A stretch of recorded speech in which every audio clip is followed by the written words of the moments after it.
स्त्री म्हणजे शतावरी असं मला म्हणता येईल, कारण की शतावरी स्त्रीच्या प्रत्येक वयोगटामध्ये उपयोगी आहे. मग ते बालपण असो, जेव्हा तिला कळायला लागलं पहिली मासिक पाळी असो, तिच्या हार्मोन्समध्ये जे बदल होतात शरीरामध्ये, मूड्समध्ये जे बदल होतात, त्यानंतर जेव्हा ती शरीराच्या वेगवेगळ्या टप्प्यावर युवती बनते, माता बनते, आणि एक वेळ अशी येते की रजोनिवृत्ती येते, त्यामध्ये येणारे बदल, या सगळ्यांमध्ये शतावरीला सगळंच कळतं.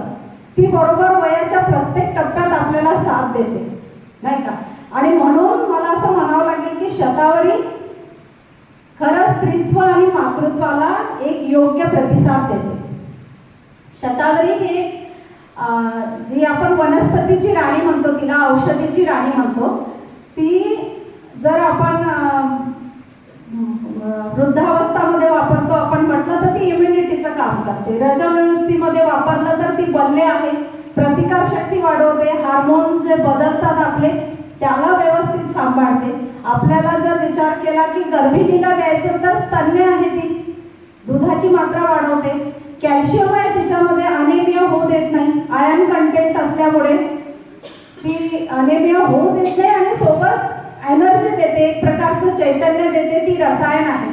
त्यामुळे युवती आपण असताना चैतन्य आणि जे रसायन आहे ते कार्य आपल्याला बिफोर कन्सेप्शनही, गर्भावस्थेपूर्वीही शतावरी आपल्याला मदत करते. तसंच जेव्हा मुलगी यौवनावस्थेत पदार्पण करते, पहिल्यांदा तिला मासिक पाळीची चाहूल लागते, तेव्हाही तिला जेव्हा क्रॅम्प्स येतात, पोट दुखतं, पिरियड बरोबर जात नाही, खूप गॅपने जाते, तेव्हा शतावरीच तिला अलगद सांभाळून घेते.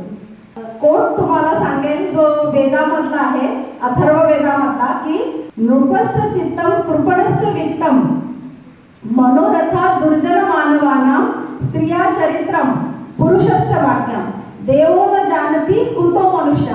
अर्थात राजाचे मन, निर्धनाचे धन आणि दुर्जन मनुष्याची इच्छा, तसेच स्त्रियांचे चरित्र आणि पुरुषांचे भाग्य हे देवालाही समजत नाही, तर आपली काय व्यथा, मनुष्याची काय व्यथा असं म्हटलं. पण खरंच स्त्रीत्व समजून घेणं एवढं अवघड आहे का? मला तर वाटते निश्चितच नाही. यासाठी मी फक्त 4 ओळी सांगेन की तिला समजणं एवढं अवघड वाटत असेल तरी प्रयत्न करावा तुम्ही, कारण की ती आपला जीव ओवाळून टाकते, तीडभर प्रेम करेल तरी. फक्त तीडभर प्रेमाची तिला अपेक्षा आहे, समर्पण, त्याग, आनंद हे तर तिच्याकडे मुळातच आहे. एवढे 2 शब्द बोलून मी माझे विचार तुमच्या समोर मांडण्याचा मला तापेश्वरनी जो संधी दिली, जो चान्स दिला, त्याबद्दल मी त्यांचे आभार मानते, आणि तुम्हा सर्वांचे पुनश्च आभार मानते की मला शांतीपूर्वक तुम्ही ऐकले. थँक्यू.